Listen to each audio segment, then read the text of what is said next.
Fred. How you doing? Good. How are you? Nice to meet you. Nice to meet you, Fred.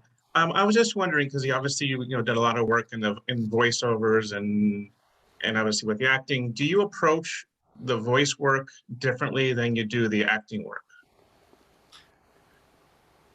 I try to approach it the same way. I don't always succeed, but I try to approach it the same way. I try to approach it all as acting, meaning, to me, I try to approach it all subtextually. Even though there's a text, there are words, and the words may be as mercenary as, see the USA in your Chevrolet. I guess that's nothing like that now, but there's plenty of things that are equally shallow. I still try and have a secret message beneath the words that I'm trying to impart. I'll give you an example. There was a commercial on years ago, and it sticks in my head, for Dove bars. Remember Dove bars? Those chocolate-covered ice cream. I was going to say the soap Dove bars or the chocolate Dove bars. Believe me, the soap Dove bars don't do anything for me, but the chocolate ice cream. So there was maybe 10 or maybe more than that, maybe 15 years ago. I remember this commercial for Dove bars that came on.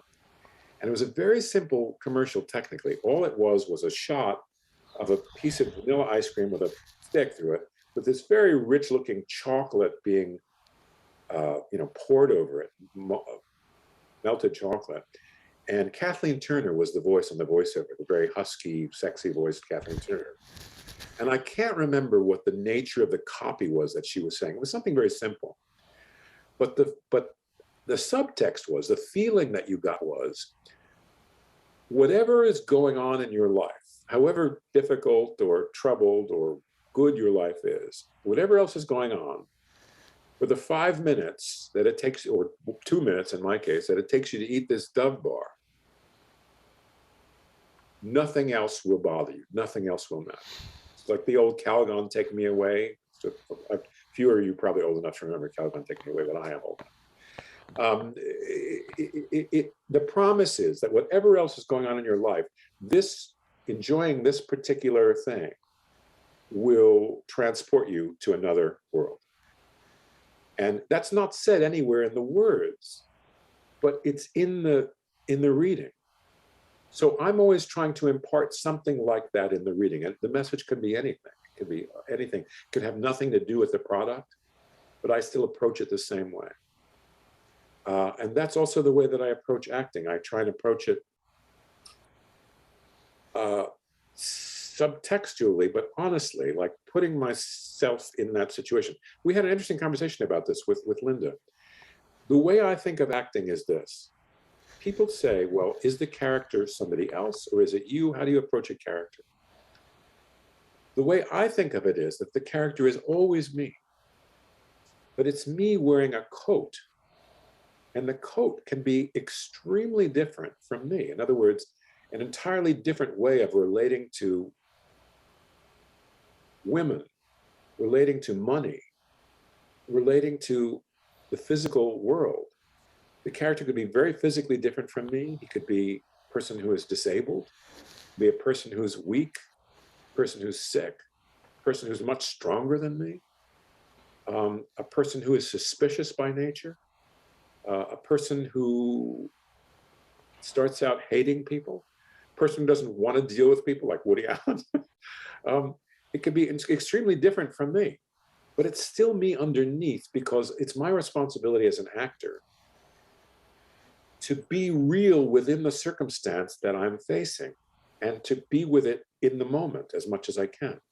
So you have a kind of a dual responsibility. I'm sitting there in my hotel room or in my house reading the script and thinking, okay, how do I want to play this? What am I going to do with this? So I bring that in when we actually do it. But at the same time, I have to also respond honestly, or try to respond honestly, to whatever I'm getting, whatever the other actor is giving me, or the room, the set, the words, the director. I have to respond to all that stuff simultaneously with whatever it is that I've prepared. And if what I've prepared doesn't fit right, I have to be prepared to adjust it, to alter it. So it's both things at once.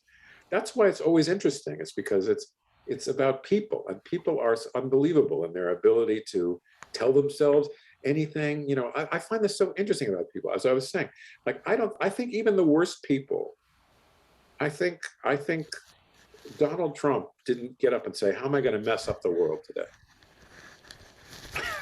I think people who are even the most selfish people think, well, if people would just listen to me, the world would be better. People just do what I think, then everything would be great. If the world would swing if I were king.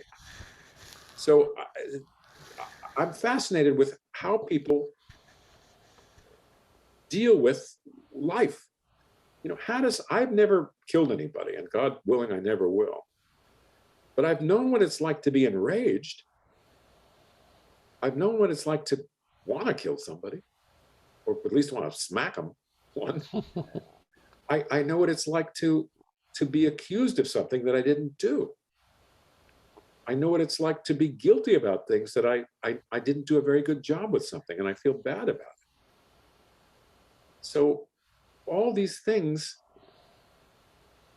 it's unlikely in my life that I'd ever get to be a real hero in a military situation. It's unlikely that I'd ever be punished for I hope it's unlikely that I'd ever be punished for doing something horrible. But it's fascinating to be able to act that out and see what it's like emotionally, see what it feels like. It's one of the great joys of acting. That and having your afternoons free where you can go to discount movies. That's the other good thing.